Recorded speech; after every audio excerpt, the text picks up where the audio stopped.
Oh, what a public thing to do. Oh, this is... Everybody get ready. We're going to burn some babies tonight. What a great bunch of people. And not only did they burn them, but they like to have sex with their children. Great people. You know what? Maybe you're right. Maybe Yahweh was horrible for getting rid of those people. Or maybe he loved you and maybe he cared about you enough to make sure that you wouldn't have to live in a society like that. The atheist will say, show me proof that God exists. You can't do it. You can't show me no proof that God exists. You don't have the first piece of evidence of it. And I'm going to say this to the atheist. Show me proof that George Washington existed. Show me the proof, because what you're going to do is you're going to pull up history books and you're going to show them to me and you're going to say, look here, here's the documents that prove it. And then you're going to look at my Bible and go, well, I don't want to pay attention to your documents. And I get it. You don't want to use the Bible. Why would you want to use that? I mean, it's got things like the prophet Jeremiah in it, the weeping prophet. And he prophesied that all these things would come to pass, and they did.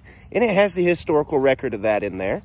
I mean, why would you want to use something so reliable as such, with things like Isaiah in there and all his prophesied and how it came to pass with Jesus exactly as he said? And I mean, why would you want to believe the testimonies of all these men that were honorable men in their days? Most of them. Some of them were cast out of their civilizations because they didn't agree with what they were saying. They were saying things like, you better get right.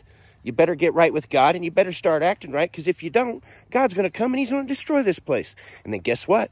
He does. He does. So I get it. Why would you want to use the Bible in order to say, okay, well, maybe we'll just weigh out what happened with Jesus and God and the Israelites and Israel and Christianity, how it got started, how the church began. No. You would much rather go to another resource, and I believe it probably starts with clicking your finger on it. You want to be able to click your information. You like that data, and you like it quick. And it doesn't matter where that data comes from. As long as it's pleasing your ear, you're good with it. It doesn't matter. It doesn't matter if it's true or not. It doesn't matter if that data changes. It doesn't matter, because that makes you more comfortable in your ears to hear stuff like that. You don't have to be responsible for the things that you do if there's nobody to answer to. Well, guess what, everybody? If you're an atheist and you don't think God exists, know this, that one day you will bow at his feet and you will be judged just like the rest of us. And not just you, but our civilizations that we're orientating forward from here. All the futures of those civilizations, God will determine in the future. Even though you don't want to acknowledge that he exists, we still have the record of it. And just like you have a record of George Washington existing and all the stuff that he did and all the things that came there after him, we also have this record. So you can either acknowledge it or you can shut your eye to it. But in that scripture, it says that you'll shut your eye to it because you don't want to be held accountable to your actions.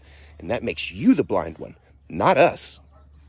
The atheists, they want to bring up, oh, if your God was a good God, then he wouldn't have ordered the children of Israel to go in there and just slaughter all the Canaanites and all their children and all that stuff. Like, no, I could never support a God that's into mass genocide and all that. Well, let me tell you something. You want to talk about genocide? You want to talk about the kind of people that the Canaanites were and the stuff that they were doing?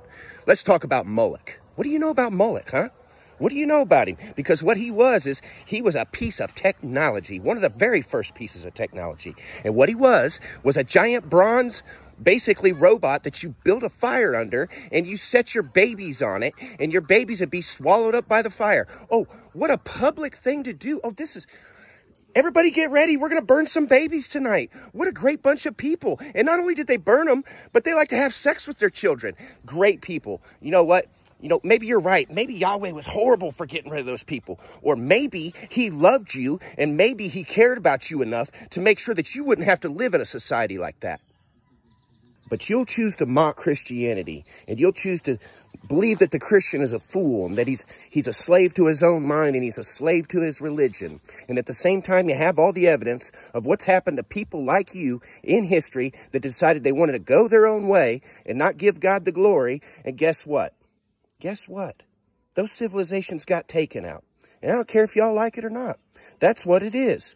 Get some act right and understand what it is, or God will come and take care of it, just like he did to all the other civilizations in the Bible.